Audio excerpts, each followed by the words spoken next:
Hello friends, स्वागत है आप सभी का आपके अपने चैनल परफेक्ट स्टडी वे में। आज हम यहाँ पर डीएलएड फोर्थ सेमेस्टर के सब्जेक्ट मैथ्स को पढ़ेंगे और इसमें आज हम चैप्टर 2 वर्ग, वर्गमूल, घन और घनमूल की अवधारणा इसके बारे में बात करेंगे। ये इस चैप्टर का पार्ट 2 है। अगर आपने अभी तक इससे पहला पार्ट नहीं देखा है तो डिस्क्रिप्शन में आपको लिंक मिल जाएगा, वहाँ से आप उसे ज़रूर देख लीजिएगा, तभी आपको ये पार्ट समझ में आएगा। तो हमारा जो यहाँ पर पहला टॉपिक है वो है वर्गमूल ज्ञात करने की विधियाँ। वर्गमूल ज्ञात करने की जो विधियाँ हैं वो कुल मिलाकर 2 विधियाँ हैं और पहली होगी गुणनखंड विधि, दूसरी होगी भाग विधि। तो गुणनखंड विधि क्या है वो यहाँ पर समझेंगे। गुणनखंड विधि से हम केवल पूर्ण वर्ग संख्याओं के वर्गमूल ज्ञात कर सकते हैं। तो गुणनखंड विधि से हम केवल उन्हीं संख्याओं के वर्गमूल ज्ञात करेंगे जो संख्याएं पूर्ण वर्ग होगी या फिर जिनके अभाज्य गुणनखंड हम आसानी से निकाल सकते हैं। तो आपको ध्यान रखना है गुणनखंड विधि का प्रयोग कब करेंगे। गुणनखंड विधि का प्रयोग तब करेंगे जब हमें ऐसी संख्याएं दी गई हो जो पूर्ण वर्ग हो या फिर जिसके टुकड़े आसानी से किए जा सके। टुकड़े मतलब गुणनखंड कहिए या फिर फैक्टर। तो जैसे कि एग्जाम्पल के तौर पर मैं बता देती हूँ, एक संख्या ले ली हमने जैसे कि 144। तो 144 के फैक्टर आसानी से कर सकते हैं और 144 एक पूर्ण वर्ग संख्या भी है। तो इसलिए इसका जब हम वर्गमूल निकालेंगे तो वो वर्गमूल हम गुणनखंड विधि से ही निकालेंगे, क्योंकि इसके आसानी से फैक्टर भी हो जाते हैं और ये एक पूर्ण वर्ग संख्या भी है, तो आसानी से इसका वर्गमूल निकल जाएगा। अब बात करते हैं जिन संख्याओं के गुणनखंड नहीं किए जा सकते।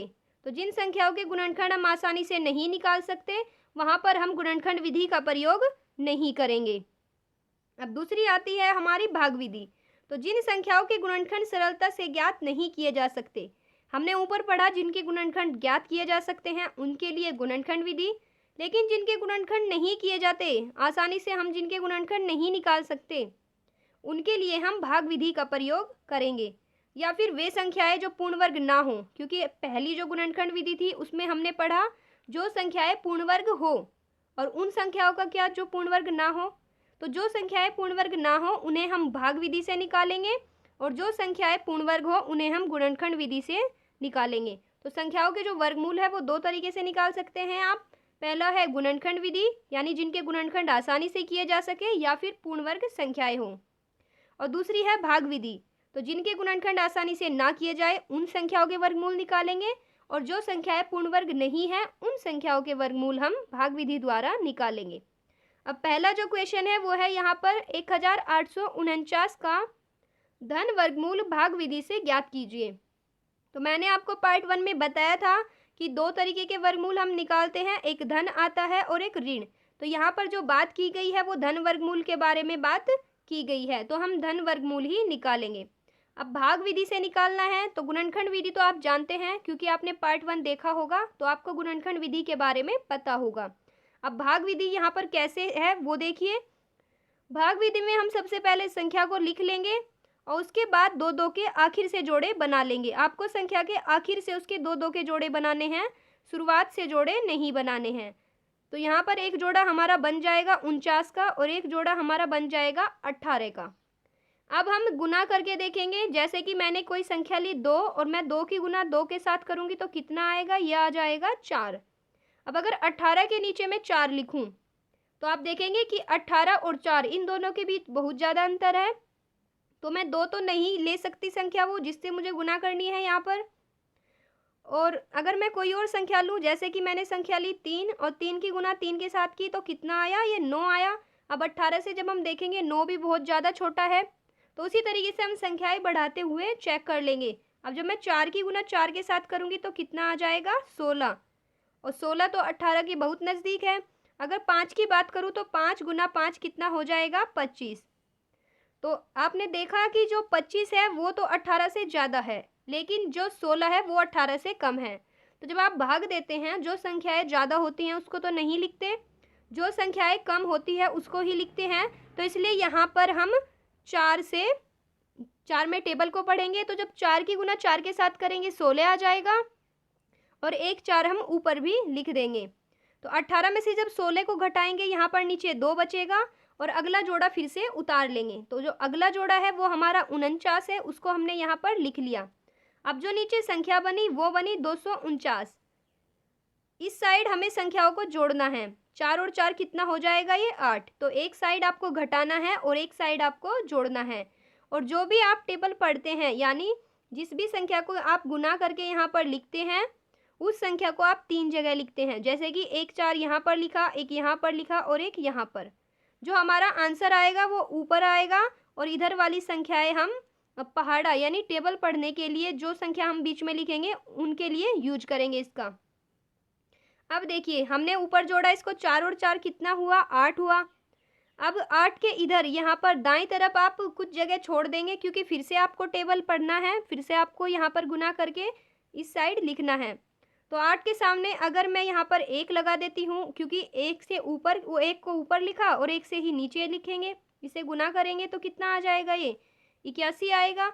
तो आप देखेंगे कि 249 से 81 तो बहुत ज़्यादा छोटा है। अब फिर हम क्या करेंगे, अब फिर हम 2 रख कर देखेंगे। तो जब 8 के इधर दाईं तरफ हम 2 लिखेंगे और 2 से गुना करेंगे, 2 दूनी 4 और 2 अठी 16, तो 164 आएगा।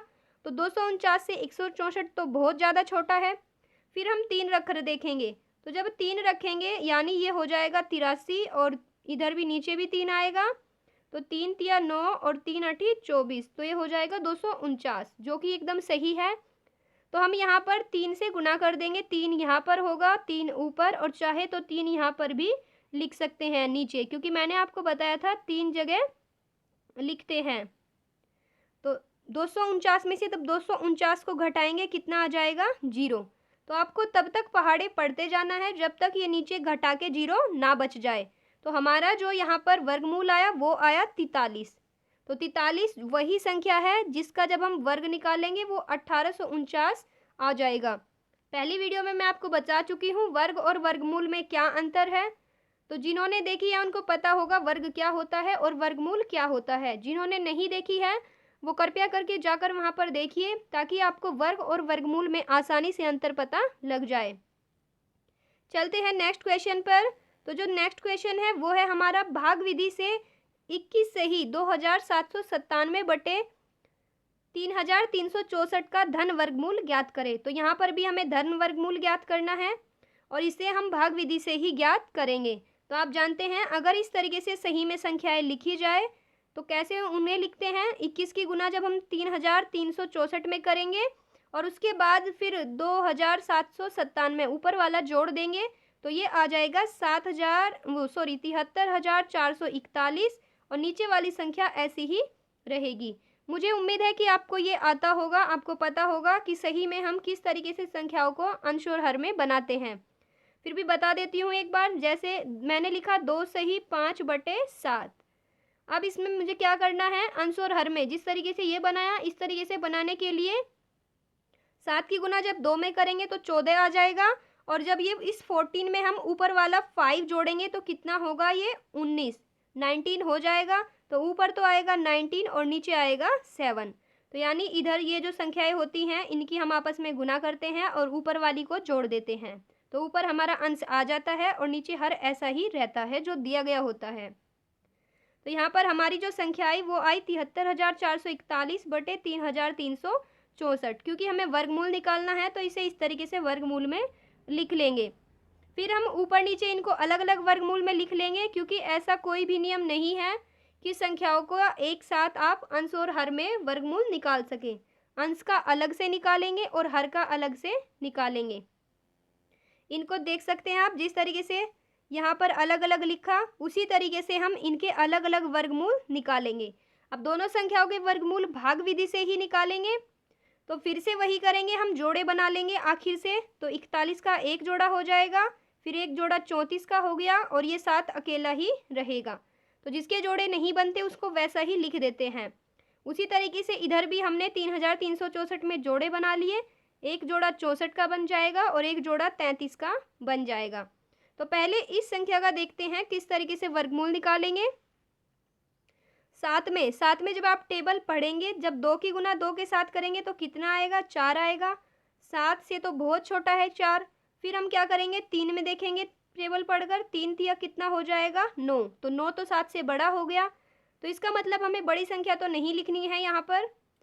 3 हम पहाड़ा नहीं पढ़ सकते तो इसलिए हम 2 ही पढ़ेंगे। तो ऊपर भी यहाँ पर 2 आया, नीचे भी, और इधर भी, क्योंकि मैंने आपको बताया था 3 जगह हम उसी संख्या को लिखेंगे जिससे हम गुना करते हैं। तो 2 दूनी कितना, इसकी इसके साथ 2 की 2 के साथ गुना करेंगे, कितना होगा ये 4 आ जाएगा। और जब 7 में से 4 को घटाएंगे तो कितना बचेगा, नीचे 3 बचेगा, और ऊपर वाला जो जोड़ा है 34 का उसको यहाँ पर उतार लेंगे। तो हमारी जो ये संख्याएं हो जाएगी, ये हो जाएगी 334। अब इधर हम इन संख्याओं को आपस में जोड़ देंगे तो 2 और 2 4 हो जाएगा। अब फिर मैंने आपको बताया था कि फिर से जब हम टेबल पढ़ेंगे तो 4, ये जो लिखी हुई है संख्या, इसके दाएं तरफ जगह छोड़ी है, वहाँ पर हम उसे लिखकर टेबल पढ़ेंगे। तो इधर मान के चलिए मैंने यहाँ पर 4 के दाईं तरफ 2 लिखा, ऊपर भी और नीचे भी। फिर मैंने इसको गुना किया तो 2 दूनी कितना होगा 4, और 2 चौक कितना होगा 8, तो ये 84 आया। और मेरे पास जो संख्या है वो है 334। तो 334 तो बहुत ज़्यादा बड़ी है 84 से। अब फिर से गुना कर कर देखेंगे। इस बार हम ले लेंगे यहाँ पर 6। तो जब 6 भी हम ऊपर लिखेंगे और 6 नीचे लिखेंगे और गुना करेंगे तो 6 चंग 36 हो जाएगा, और हासिल लगे यहाँ पर 3, तो 6 चौक 24 और 3 कितना होगा 27 हो जाएगा। तो हम देखेंगे हमारा 276 आया।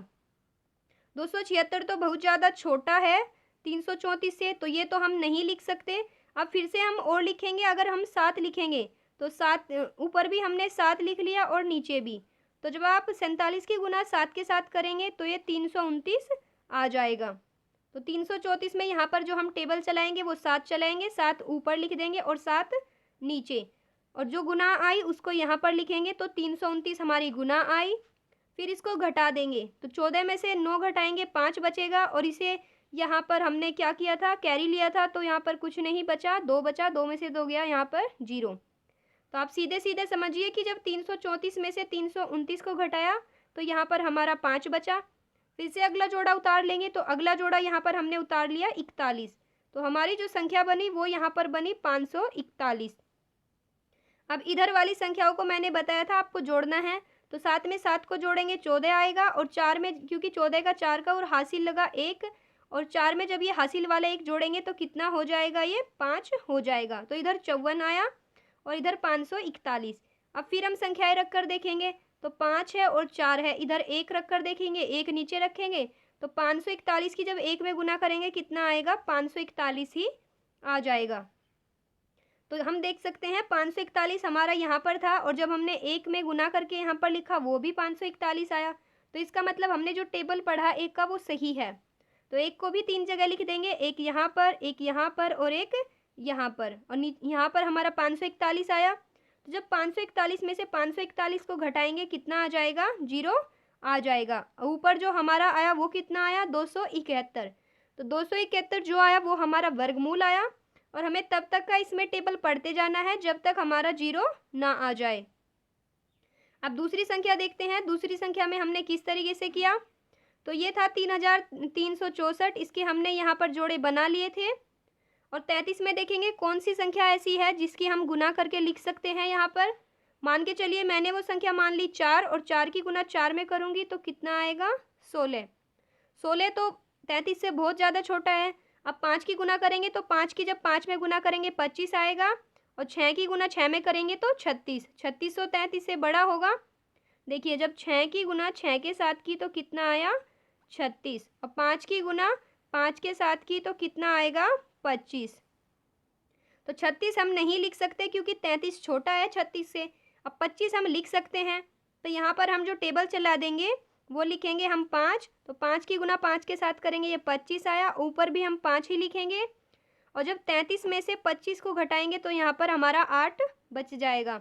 फिर अगला जोड़ा ऐसा ही उतार लेंगे, तो ये 64 ऐसा ही हमने यहाँ पर उतार लिया। अब जो हमारी ये संख्या बनी नीचे, ये बनी यहाँ पर 864। अब हम इधर वाली संख्याओं को जोड़ देंगे, तो 5 में जब 5 को जोड़ेंगे 10 आएगा। और मैंने बताया था इस संख्या के दाईं तरफ आप लिखेंगे, और तब आप यहाँ पर गुना करके देखेंगे कि कितना हमें टेबल यहाँ पर लिखना है। तो इधर मैंने यहाँ पर मान के चलिए मैंने 6 लिखा और 6 नीचे लिखा, तो 6 की गुना 6 के साथ करेंगे 36 होगा, और ये यहाँ पर 6 हो जाएगा। तो 636 तो बहुत ज़्यादा छोटा है 864 से, ये हम 6 यहाँ पर टेबल नहीं चला सकते। तो इसी तरीके से आप 1-2 टेबल और चला कर देख लेंगे। फिर 7 देखेंगे, 7 भी छोटा आएगा इससे। फिर 8 देखेंगे तो 8 हम यहाँ पर टेबल चला सकते हैं। तो यहाँ पर हमने 8 लिख लिया और 8 की गुना 8 के साथ करेंगे 64 आएगा और 8 की जीरो में करेंगे तो ऊपर से आप मतलब हम उसको जो हासिल लिया उसको जोड़ के यहाँ पर 6 लिख लेंगे। देखिए एक बार मैं गुना बता देती हूँ। 108 की गुना जब आप 8 के साथ कर देते हैं तो 8 8 64 का 4 का और हासिल लगे कितने 6 और 8 की जीरो में करेंगे तो जीरो आएगा, ऊपर से ये 6 जोड़ लेंगे तो यहाँ पर 6 आ जाएगा और 8 एकम कितना हो जाएगा ये 8।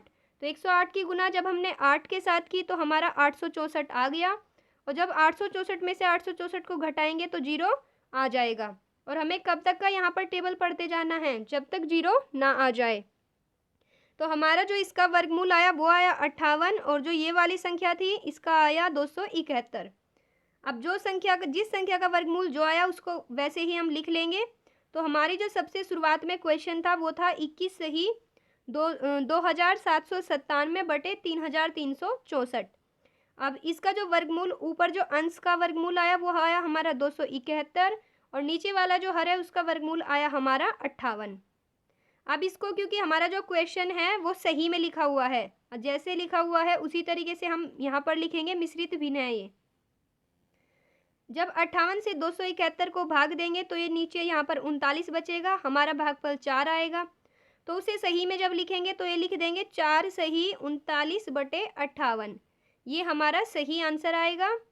इस तरीके से आप उन संख्याओं के वर्गमूल निकालेंगे जो मिश्रित भिन्न में दी गई है। मिश्रित भिन्न उनको कहते हैं जिनमें यहाँ पर हमें संख्या लिखी मिलती है, यानी सही में भी संख्या होती है, ऊपर अंश में भी होती है और नीचे हर में भी। तो इस तरीके की संख्याओं के वर्गमूल आप इसी तरीके से निकालते हैं जिस तरीके से मैंने आपको बताया है। अब चलते हैं नेक्स्ट क्वेश्चन पर। तो नेक्स्ट क्वेश्चन है भाग विधि से 37.0881, ये होगा 37.0881 का धन वर्गमूल ज्ञात करें। तो इसका हमें धन वर्गमूल ज्ञात करना है। अब अगर कोई संख्या हमें पॉइंट में मिल जाए तो कैसे निकालेंगे वो यहाँ पर आप समझेंगे। तो जब हम जोड़े बनाएंगे, मैंने आपको बताया था जोड़े आपको पीछे से ही बनाने हैं आखिर से। तो यहाँ से जोड़े बनाएंगे, 81 का एक जोड़ा बनेगा, 08 का दूसरा जोड़ा बनेगा और एक जोड़ा हमारा 37 का बन जाएगा। अब क्योंकि दो क्वेश्चन आप समझ चुके हैं, आपको पता होगा किस तरीके से हम टेबल पढ़कर यहाँ पर लिखते हैं। तो हम देखेंगे 5 की जब 5 में गुना करते हैं तो 25 तो बहुत ज़्यादा छोटा होगा 37 से, वो तो हम नहीं लिख सकते। अब 6 यहाँ पर हम टेबल पढ़कर लिख देंगे। तो 6 की गुना 6 के साथ करेंगे 36 आएगा और ऊपर भी 6 लिख देंगे। मैंने आपको बताया था उस संख्या को जिसका हम टेबल पढ़कर लिखते हैं 3 जगह लिखना होता है। तो एक 6 हमने यहाँ पर लिखा, एक यहाँ पर और एक ऊपर। अब 37 में से जब 36 को घटाएंगे तो 1 बचेगा और अगली संख्या क्योंकि क्या है 08 है अगला जोड़ा, तो उसे हम यहाँ पर उतार लेंगे, ये 108 हो जाएगा। और इधर की संख्या जब हम जोड़ेंगे तो 6 में 6 को जोड़ेंगे 12 आएगा और 12 के सामने अगर हम 0 भी रखते हैं, 12 के सामने अगर हमने 0 भी लिखा तो आप देखेंगे कि ये 108 से ज़्यादा बड़ा है क्योंकि 108 हमारी संख्या है और अगर हम 0 भी यहाँ पर टेबल पढ़ते हैं तो भी 120 बड़ा ही है। तो इसका मतलब है हमें क्या करनी है, यहाँ पर 0 से गुना कर देनी है। तो जब हम 0 से गुना करेंगे, ये यहाँ पर 120 की गुना जब 0 में करेंगे तो 0 ही आएगा और ऊपर भी आप 0 लिखेंगे। पॉइंट यहाँ पर है तो 0 से पहले आप पॉइंट भी लिखेंगे क्योंकि अगर बीच में जहाँ भी पॉइंट आता है वहीं पर आपको उसको लिखना होता है।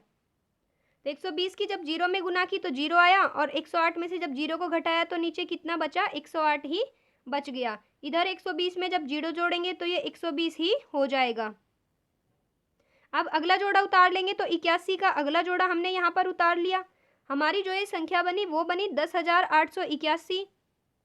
अब फिर से हम टेबल पढ़कर इसमें लिखेंगे तो 120 के सामने जब हम यहाँ पर मानिए हमने कितना लिखा, हमने लिखा 7 और जब हम नीचे भी 7 लिखेंगे और इनकी गुना करेंगे तो ये कुछ अलग संख्या आएगी और ये जब हम देखेंगे तो 10,881 से बहुत ज़्यादा छोटी आएगी।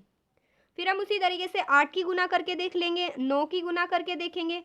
तो जब हम 9 की गुना करेंगे तो ये 10,881 ही आ जाएगी। तो ऊपर भी 9 लिख देंगे और यहाँ पर भी 9 आ जाएगा और जब 10,881 में से 10,881 को ही घटाएंगे तो कितना आएगा नीचे, 0। तो हमने देखा जब हमने पॉइंट में निकाला तो नीचे भी 0 बच गया और हमारा जो वर्गमूल आया वो कहाँ पर आया, वो आया ऊपर। ऊपर आया 6.09। अब देखते हैं किस तरीके से इसको लिखा है। तो पहले हम क्वेश्चन को लिख लेंगे, क्योंकि वर्गमूल निकालना है तो इस तरीके से वर्गमूल में लिख लेंगे। और जो हमारा आंसर आया वो 6.09 था, तो वो हमने यहाँ पर लिख लिया। इस तरीके से जो संख्याएं पॉइंट में दी होती हैं, पॉइंट मतलब यहाँ पर दशमलव, दशमलव में दी गई होती है, उनका वर्गमूल आप इसी तरीके से निकालते हैं। अब देखते हैं एक और क्वेश्चन। तो ये है 0.000529 का धन वर्गमूल ज्ञात करें। अब इसके लिए भी आप पीछे से जोड़े बनाएंगे। तो पीछे से एक जोड़ा बना यहाँ पर 29 का, एक जोड़ा बना 0.5 का और एक जोड़ा बना 0.0 का, और ये वाली पहले वाली 0 ऐसी ही रहेगी। अगर शुरुआत की 0 है उसका जोड़ा नहीं बनता तो उसको वैसा ही रहने देते हैं। अब इसे सोल्व करने के लिए हम क्या करेंगे, क्योंकि सबसे शुरुआत में 0 है, यहाँ पर आप देख सकते हैं सबसे शुरुआत में 0 है, तो ये 0 हम वैसे ही लिख देंगे। पॉइंट से पहले 0 है, ये हमने यहाँ पर 0 लिख ली। और एक जोड़ा हमारा 0 का बना था, तो जब हम टेबल पढ़ेंगे 0 ही आना है। तो जोड़े की जगह जब हम चलाते हैं तो एक ही तो टेबल चलाते हैं, तो ऊपर 0 आ जाएगा। अब हम जो पढ़ेंगे वो 0 5 में, इसमें हम टेबल पढ़ेंगे। तो 5 में हम क्या चला सकते हैं, 2 दूनी 4, ये हम यहाँ पर टेबल पढ़कर लिख सकते हैं। और 5 में से 4 जाएगा तो कितना बचेगा, 1 बचेगा। और ऊपर वाला जो जोड़ा है 29, फिर से यहाँ पर उसको उतार लेंगे। अब हमारी जो संख्या हो जाएगी वो हो जाएगी 129। अब 2 इधर वाली संख्याओं को जोड़ लेंगे, तो 2 में 2 को जोड़ा 4 आया। और 4 के दाईं तरफ फिर संख्याएं लिखकर देखेंगे, तो 4 के साइड हमने माना 2 लिखा, और 2 की गुना किसके साथ की, 2 के साथ की। तो जब 2 की गुना 2, ये ऊपर वाला 2 है, ये नीचे वाला, ऊपर संख्या बनी 42 और नीचे बनी 2, तो 42 की गुना जब हम 2 के साथ करेंगे, 2 दूनी 4 होगा और 2 चौक 8, तो हमारा 84 आया। तो देखते हैं 129 से ये बहुत ज़्यादा छोटा है। फिर हम यहाँ पर इस तरफ 4 के दाईं तरफ हम क्या लिख कर देखेंगे, 4 के दाईं तरफ हम 3 लिख कर देखेंगे। तो जब हमने 3 लिखा तो ये 129 ही आ गया। तो हमने जो टेबल यहाँ पर लिखा, जो चलाया, वो आया 3, ऊपर भी हमारा क्या आया, 3। 129 में से 129 को घटाएंगे, कितना आएगा, 0 आएगा। तो आपने देखा कि यहाँ पर हमारा नीचे 0 बच गया, तो हमारी जो संख्या थी उसका जो हमारा वर्गमूल आया निकल करके वो आया 0.023। ये हमारा आंसर यहाँ पर आ गया 0.023, और ये संख्या हमने यहाँ पर वर्गमूल में लिख ली। तो इस तरीके से आप जो है भाग विधि से वर्गमूल निकालते हैं, जिस तरीके से आपने यहाँ पर समझा। मुझे पूरी उम्मीद है आपको समझ में आया होगा, लेकिन फिर भी अगर आपकी कोई क्वेरी बच जाती है, आप कमेंट बॉक्स में ज़रूर लिखें, ताकि मैं आपको उसका आंसर दे सकूं। और अगर आप इसकी PDF प्राप्त करना चाहते हैं तो आपको डिस्क्रिप्शन में टेलीग्राम लिंक मिल जाएगा, वहां से आप इसकी PDF ले सकते हैं और डाउनलोड कर सकते हैं। मिलते हैं अपने नेक्स्ट वीडियो में कुछ और वर्ग और वर्गमूल से रिलेटेड क्वेश्चंस के साथ। वीडियो को लाइक करें, शेयर करें और कमेंट करना बिल्कुल ना भूलें। Thanks for watching.